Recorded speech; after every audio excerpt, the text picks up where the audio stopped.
Welcome to the Running Network Show. Join us each time as we explore the people, the places, and the events that shape our great sport.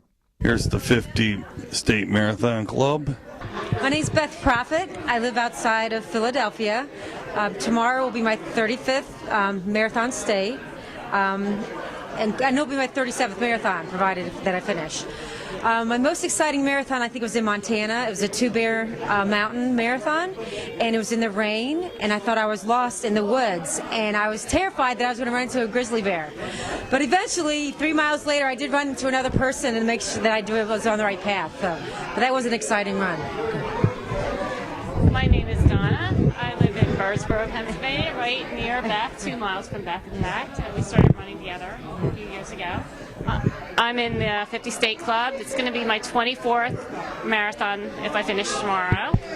And I guess my most memorable experience is the last 50K I just did in Promised Land in Pennsylvania. It had 3 hill climbs, over 4,000 feet, and I hope to complete Pikes Peak in this August. Robert Bishton from Fort Myers Beach, Florida.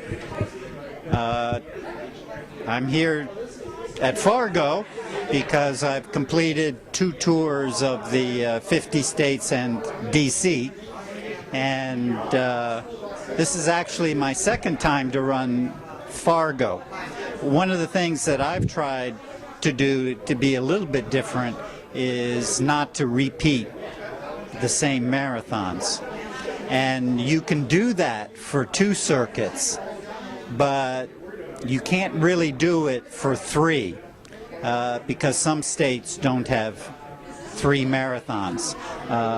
They do if you throw in some trails, but I've just basically done road marathons. Now I see you've got a Cowboy Jeff here. Yes. That's your nickname? I wear a cowboy hat when I run, and a lot of people assume that I'm from Texas because of that. But actually I'm from Florida, and that just came about because in 2006 I went to do the Phoenix Rock and Roll, and that terminates on the campus of Arizona State University, which is where I graduated in 1972.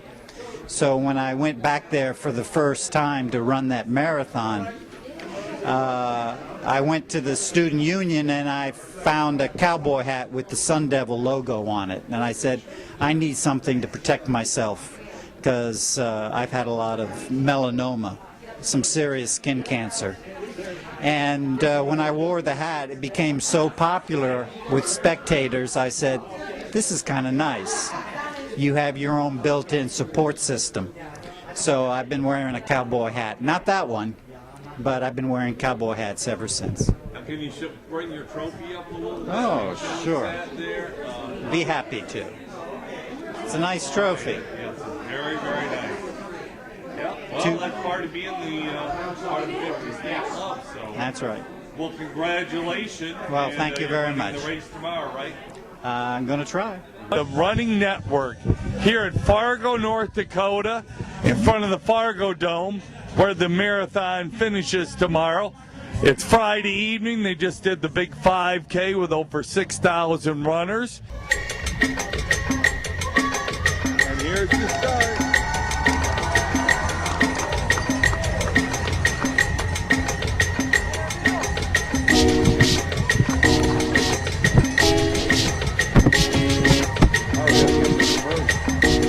There they all come.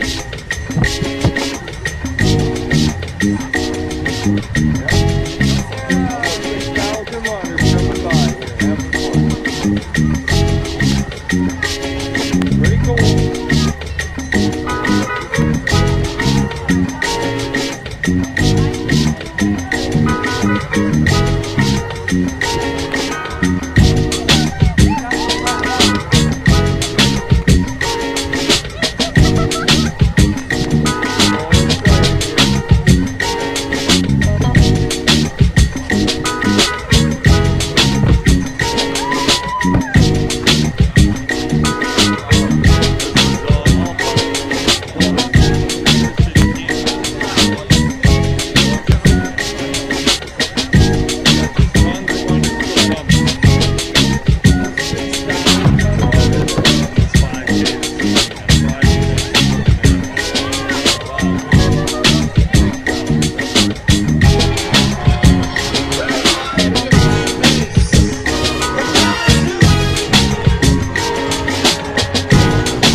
got to interview the winning woman of the race today.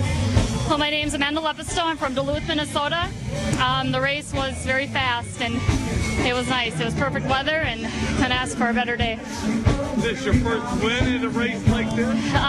This big of a race, yes. I won smaller 5Ks. And what was it like being out there ahead of the other 6,000? You're not really paying attention. I'm just worried about one step at a time. I don't even notice. And now was the course just one big loop? It was. There's a lot of turns in it, though. You kind of winded through some areas, but it is basically just one big loop out and around. Hey, from Minnesota, how far, what part of Minnesota? Duluth, Minnesota. Oh, Duluth? Yeah. So you came quite a ways? Yes. Just to run this? Yes, and doing the half tomorrow. Oh, so you're doing the half. Okay. Yeah. You're doing double whammy. Right. Well, that's good. So what are you looking at maybe doing tomorrow? I'm hoping in the 130s.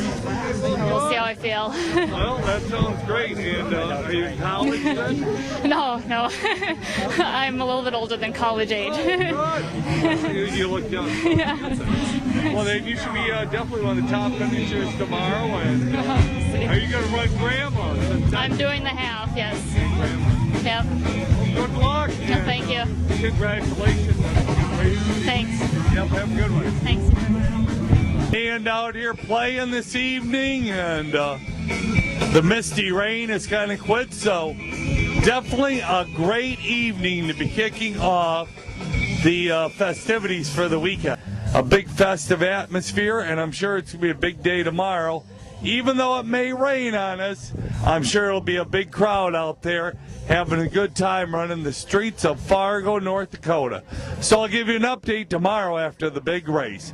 Gary Morgan signing out with the Running Network here in Fargo, North Dakota. And I'm currently here at the Fargo Dome here in Fargo, North Dakota. Tomorrow morning they're having the I guess the 7th annual marathon here. They have a marathon, half marathon, 10K, 5K relay race. They said around 19,000 for everything. 2,700 in the marathon are registered. And we get to finish inside the stadium over here on the other side of the stadium there. You can see the American flag. And the finish line as we zoomed in on it there. So it'll be kind of fun finishing inside, especially since they are talking rain. But this is a big event here in Fargo, a town of about 150,000 people with the whole metro area. So a marathon's a big deal. A lot of 50-staters like to come and do something like this. I'm here with Matt Long, who has quite a story to tell us. Let him give a few things and let him tell about his story and about his foundation. Thanks, Gary. Well, I'm a New York City fireman, marathoner, Ironman. Unfortunately, in 2005, was in a pretty life-threatening accident. Run over by a bus in Manhattan. But I was able to survive not only the accident, but 42 different surgeries and 5 months in the hospital to come back and run the New York City Marathon and do the Ironman Lake Placid in 2009, 4 years after my accident. Now, I see you on your film here. I saw you have it's called I Will Foundation. Exactly what is that? You know, at some point in my journey when I was battling depression, I realized that I needed to have a positive attitude. So I kept saying the word I will. And then I decided that I would get my story out on the internet and try to inspire others not to give up. So I called it the I Will Foundation. It basically started as an inspirational foundation just for me to get my story out there so people would know that things could get better. And then it wound up me helping people who are met with some misfortune, whether it's traumatic injury or illness, and don't have the means or the encouragement or the support group that I had living in New York. You know, with thousands of people right around you. I had family, friends, fire department. So I'm offering that to them, whether it's through coaching and motivation or financial support for equipment. So right now we have 5 or 6 people we're working with. One is a double-arm amputee named Hector Bacard that we're trying to get to Kona, Hawaii as a double-arm amputee Ironman. Well, congratulations on your comeback. It's definitely an inspirational story.